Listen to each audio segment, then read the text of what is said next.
Welcome back to another edition of Everything Football 62. I'm your host, Jonathan Big Tex Johnson, a.k.a. Professor Tex. Y'all can tell by the title where I'm getting ready to go with this, and y'all should already pretty much know how I'm going to break this down. For y'all that have been rolling with me for a little bit, y'all know I like to go ahead and get a little analytical with this and break some certain things down. Let me throw some names at you real fast. You got Josh Allen, Baker Mayfield, and I got Justin Herbert, whatever his name is, right? And this is the thing, and this is why I say what I say. And you look at the unfortunate luck, as I said, of Tyrod Taylor. Tyrod Taylor, who had a solid college career, Player of the Year, Offensive Player of the Year, and all that stuff like that, ACC, ViTech, and everything like that, goes to the Baltimore Ravens. Comes in 2011, back up to Joe Flacco, second or third string when he's on that team, gets a ring and whatnot, hangs around there for a while. Then he gets traded. To that of the who did he go to? He goes to once they end up going to Buffalo. Goes to Buffalo in 2015, right? Now, this is the thing. Now, if you guys remember, I did a show about a year or so ago, almost a year and a half ago, back during the time I think when Kirk Cousins was still with the Skins, right? And I was saying they're going to pay this guy all of this money to go to Minnesota and whatnot, and his record, Tyrod Taylor and Kirk Cousins' record was identical. 500 quarterback. One is more prettier, more sexier because of all of the yards. The other one guy is a kind of what you know as a game manager. But nonetheless, because in the end, what it all comes down to W's and L's. Mostly W's, right? So one of the things that I broke down, if you go back and check that out, one of the things I broke down, I was just sitting up there saying, I'm like, hell, you'd be better off dealing with Tyrod Taylor. I say he's won as many games just as much as that of Kirk Cousins, right? Now, do this, and a lot of people probably don't even know this. From 2015 to 2017, right?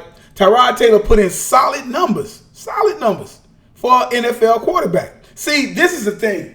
It's great for it to be guys, gaudy numbers, and that, and Drew Brees, and Peyton Manning's, and Aaron Rodgers, and them guys put up them prolific numbers, and I love numbers and stuff. Other quarterbacks put up the numbers and the ball out, doing all that stuff, and winning ball games and whatnot. That's great.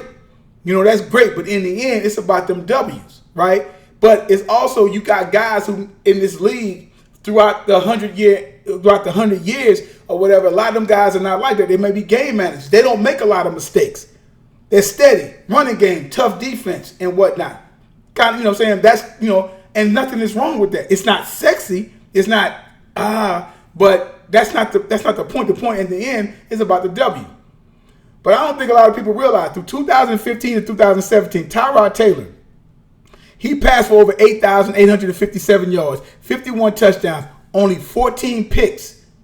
14 picks in that particular 3-year run. 14 picks, right? He rushed for, and like I said, 51 touchdowns. He rushed for over 1,547 yards and 14 touchdowns.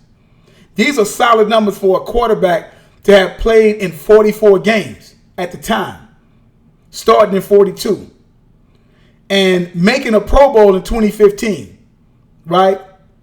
And then helping the Bills to the playoffs for the first time since 1999 when they went there in 2017, would lose 10-3 to Jacksonville, who would eventually go to that of the AFC Championship game, 10-3. Ugly game, sort of, kind of, from an offensive standpoint of view. He got knocked out with a concussion, which has kind of been, I think, the knock on Tyrod, is if it's one thing or it's another. That's why I said in the title, the unfortunate luck of Tyrod Taylor. Or as my father would say, that boy got buzzard luck, right? And that's what I'm saying. So that happened, and people don't realize, I say, those are solid numbers. He put up solid numbers. He's on a team that's well coached, got a nice running game, and got a solid defense. Put it this way. If you take Tyrod Taylor and put him over with Jacksonville back in that 2017 season instead of Blake Bortles, they go to the Super Bowl. Guaranteed. I guarantee that. if you have solid play like that, just unfortunate, he's almost reminds you of a Alex Smith type of player. You know what I'm saying? And whatnot. Nothing sexy, but he can get you some wins and whatnot. If well coached and whatnot, he can't really take you to that next level or be that factor or do that thing or whatever. But they can get you some wins, and they can probably get you to a place where you need to go. Right?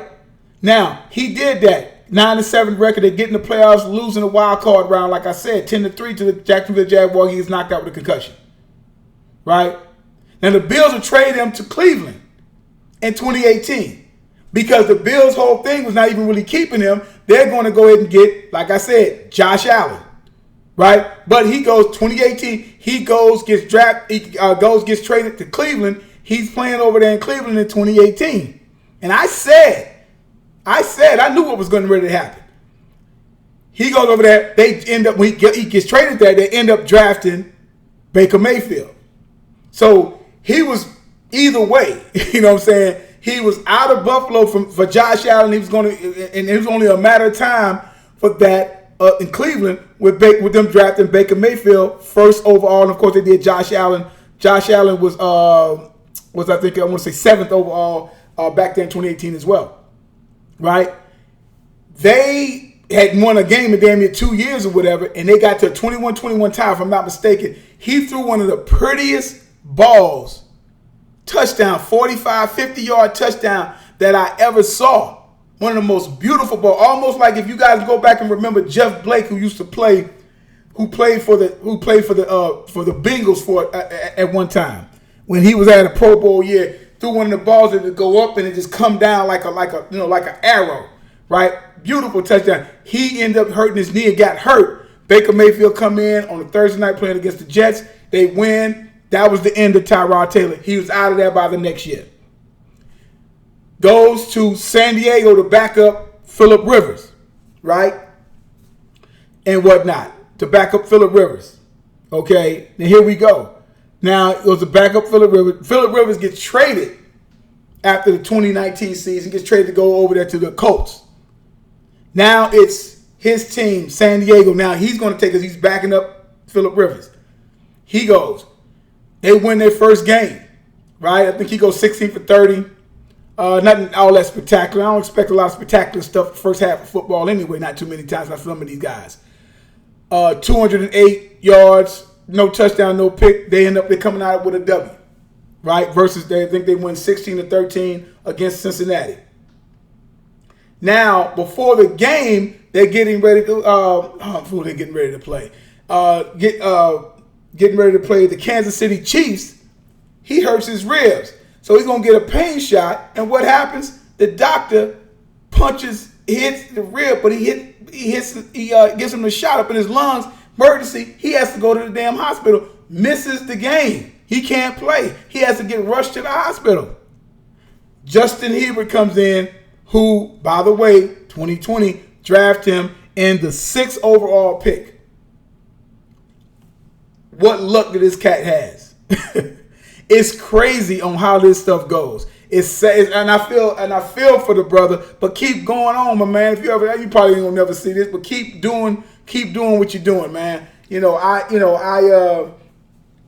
I'm sitting up there looking at the game now with Ryan Fitzpatrick, and I made a show a couple of years ago called what was it called? Oh man, what that joint was called? Consistently consistent at being great. A lot of guys are consistently at being mediocre, right? And they are who they are. Tyrod Taylor at this stage in his career, he is who he is, but he's a solid quarterback. You're talking about somebody right now played in 48 games who has a 24-24 record, 500. Okay, 500. He get on the team that got a solid defense, solid run game, and whatnot, some decent weapons and whatnot. He doesn't make mistakes. He doesn't really make mistakes. He doesn't throw the ball. He runs the ball good and whatnot. And he doesn't have to. You don't have to put him in that situation. You don't have to sit up there and say, "Guy got to throw 50, 60 times a game." It's not one of those guys. Game manager, call it what you want. It doesn't matter. It's about the W at the end of the day. But it's almost like it's deja vu with him with the whole Baker Mayfield thing. It's like you knew when he got hurt. When he got hurt playing against the Jets that Thursday night, I said, that's it. He's done. He got hurt. Mayfield, they come in and they win. It's over with. Then he goes and he has another chance to play. Now he gets hurt. Then the damn doctor hits him and punches his damn lung. Come on. Now Justin Herbert and now Lynn says it's no quarterback controversy. Fine. Shouldn't be. But here we go again. What you think is going on through his head? You follow what I'm saying? And like I said, my man just got, my man does not have the best of luck. And but I got to keep your head up, bro. Do what you do. Keep going on like that. Like I was sitting up there saying about Fitzpatrick. Fitzpatrick still on out there still out there throwing away. Now, he's doing some great things right about now. And I just hit up and text my man and said, again, about another 4 or 5 weeks, he's going to go back to being a pump. I mean, that's what Fitzpatrick does. But he's in the league cashing checks. Brothers oftentimes at this position at quarterback, sometimes you're not going to be as prolific as you was in high school or as in college, or you was in college. You just may be a backup. That may be just how the cards fall. Get your checks, man. Get your money. You know what I'm saying? Be in there. Do what you have to do. You know what I'm saying? And keep it going. That's something that you say that you put away for your family. You do for your family. You do for yourself. You do for your family. So you don't have to sit up there sometimes and be prolific and be this. Be who you are and take that particular position or what you have and work with it. Go from that. Don't just toss in the towel because, dude, you ain't gonna be getting them checks like that forever that you getting in the NFL. If you're able to do the things that you do, keep doing them. You might not be that guy or whatever like that, but keep punching away at it. Them other guys do it. White cats do it all the time. Them other quarterbacks and whatnot, they're in there. They're going to keep doing it. So yeah, I suggest you do the same. But I'm almost sure he's going to still have his position back because that kid's not ready. But we'll see what happens. I just find it ironic that the three names between Josh Allen, Baker Mayfield, and Justin Herbert, two of them guys that took his job, and then you got Justin Herbert had to come in because of something that a doctor did to him because he hurt his ribs, and you're going to get a pain shot, and the guy ended up punching his lung, made him sick and made everything messed up, and I guess it punctured his lung. So that's like, it's almost like my man got stabbed, so I hope the best for him and everything so he can get his job back and everything because I was one of the people saying, hey, man, Cam should go over to San Diego. That'd be a perfect fit. They passed on him. They got Herbert, and they got a man over there. They got Tyrod Taylor. So I hope everything works out for the best for the brother. But I just find that ironic with him. It just the luck that this guy had. But just keep your head up, man. Just keep doing what you got to do, man, because you're still in the league and you're still wanted in the league. So take that and do what you need to do, bro. Like I tell you guys all the time, there's no GOAT, as y'all will see. There is no GOAT. There's no greatest of all time as long as time's still going on. And I tell you guys all the time, numbers don't lie and get emotional. People do. You guys have a good one.